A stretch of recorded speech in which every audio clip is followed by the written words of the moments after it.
नमस्ते बच्चों, नोटबुक में आपका स्वागत है। आज हम इस वीडियो में सर्वनाम एवं उसके भेदों के बारे में जानेंगे। तो आइए सबसे पहले जानते हैं कि सर्वनाम क्या है। रामधारी सिंह दिनकर का जन्म 23 सितंबर सन 1908 को हुआ। रामधारी सिंह दिनकर हिंदी के प्रमुख कवियों में से एक है।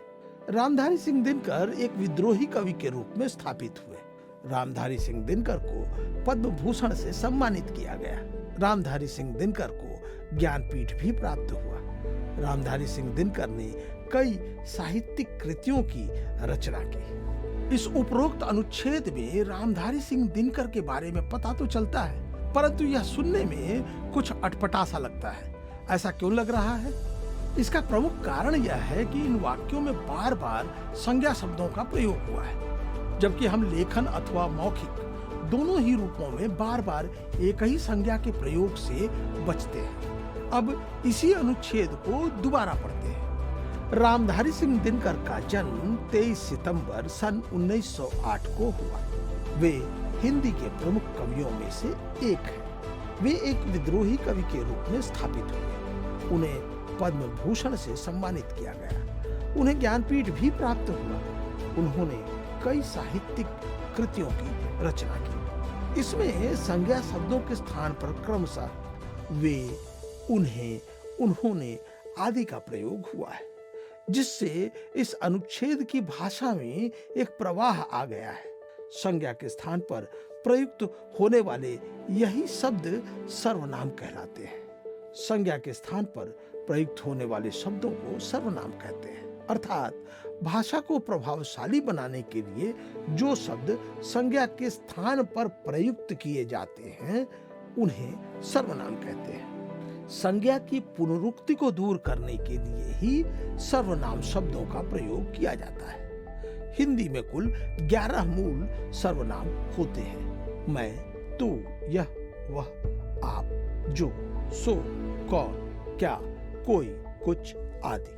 सर्वनाम के भेद: पुरुषवाचक सर्वनाम, निजवाचक सर्वनाम, निश्चयवाचक सर्वनाम, अनिश्चयवाचक सर्वनाम, संबंधवाचक सर्वनाम, प्रश्नवाचक सर्वनाम। पुरुषवाचक सर्वनाम: जिन शब्दों से व्यक्ति का बोध होता है, उन्हें पुरुषवाचक सर्वनाम कहते हैं। इसका प्रयोग व्यक्तिवाचक संज्ञा की जगह पर किया जाता है। इसका प्रयोग स्त्री और पुरुष दोनों के लिए किया जाता है। जिस सर्वनाम का प्रयोग सुनने वाले यानी श्रोता, कहने वाले यानी वक्ता और किसी अन्य व्यक्ति के लिए होता है, उसे पुरुषवाचक सर्वनाम कहते हैं। जैसे मैं, तू, वह, हम, वे, आप, उसे, उन्हें, ये, यह आदि। पुरुषवाचक सर्वनाम के भेद: उत्तम पुरुषवाचक सर्वनाम, मध्यम पुरुषवाचक सर्वनाम, अन्य पुरुषवाचक सर्वनाम। उत्तम पुरुषवाचक सर्वनाम: जिन शब्दों का प्रयोग कहने वाला खुद को प्रकट करने के लिए करता है, उसे उत्तम पुरुषवाचक सर्वनाम कहते हैं। अर्थात जिन शब्दों का प्रयोग बोलने वाला खुद के लिए करता है, उसे उत्तम पुरुषवाचक सर्वनाम कहते हैं। जैसे मैं, हम, हमारा, मुझे, मुझको, हमको, मेरा, हमें आदि। मध्यम पुरुषवाचक सर्वनाम: जिन शब्दों को सुनने वाले के लिए प्रयुक्त किया जाता है, उसे मध्यम पुरुषवाचक सर्वनाम कहते हैं। अर्थात जिन शब्दों का प्रयोग बोलने वाला यानी वक्ता सुनने वाले यानी कि श्रोता के लिए करता है, उसे मध्यम पुरुषवाचक सर्वनाम कहते हैं। जैसे तुम, आप, तू, तुझे, तुम्हारा, आपको, तेरा, तुम्हें, आपका, आप लोग, तुमसे, तुमने आदि।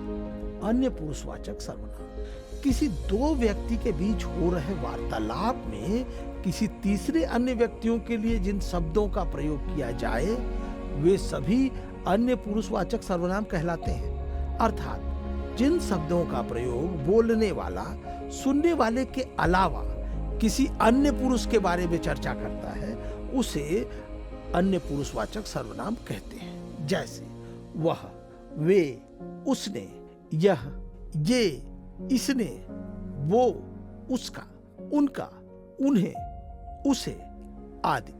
निजवाचक सर्वनाम।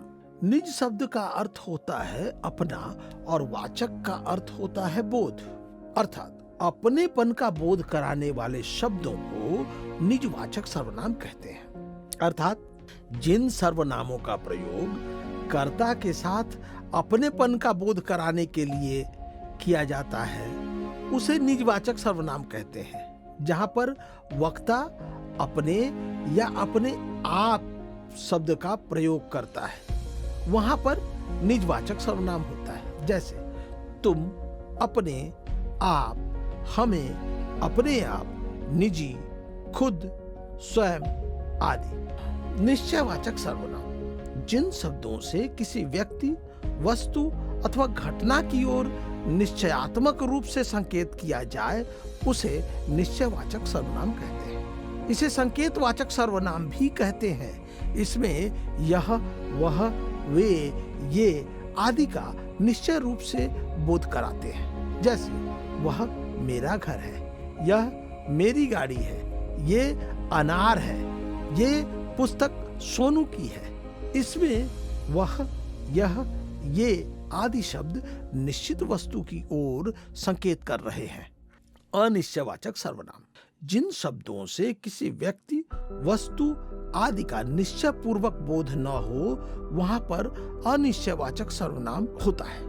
जैसे कोई, कुछ, किसी, कौन, किसने, किन्हीं, को आदि। दाल में कुछ गिरा है। संबंधवाचक सर्वनाम। जिन शब्दों से परस्पर संबंध का पता चले उसे संबंधवाचक सर्वनाम कहते हैं। या दूसरे शब्दों में जिन शब्दों से दो पदों के बीच के संबंध का पता चले उसे संबंधवाचक सर्वनाम कहते हैं। जैसे जैसी, वैसी, जैसा, तैसा, जो, सो, जिसकी, उसकी, जितना, उतना। वाक्य के माध्यम से आइए हम इसे समझते हैं। जिसकी लाठी उसकी भैंस, जैसी करनी वैसी भरनी। प्रश्नवाचक सर्वनाम।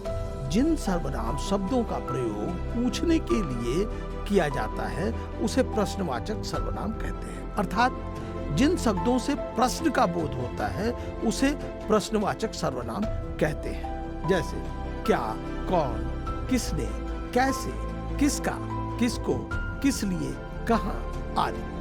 आइए इसे एक वाक्य से समझते हैं। तुम कहां के रहने वाले हो? तो बच्चों, हमें उम्मीद है कि इस वीडियो से आपने सर्वनाम एवं उसके भेदों के बारे में विस्तार से समझा होगा। एक नए पाठ के वीडियो के साथ फिर मुलाकात होगी। तब तक के लिए हम विदा लेते हैं।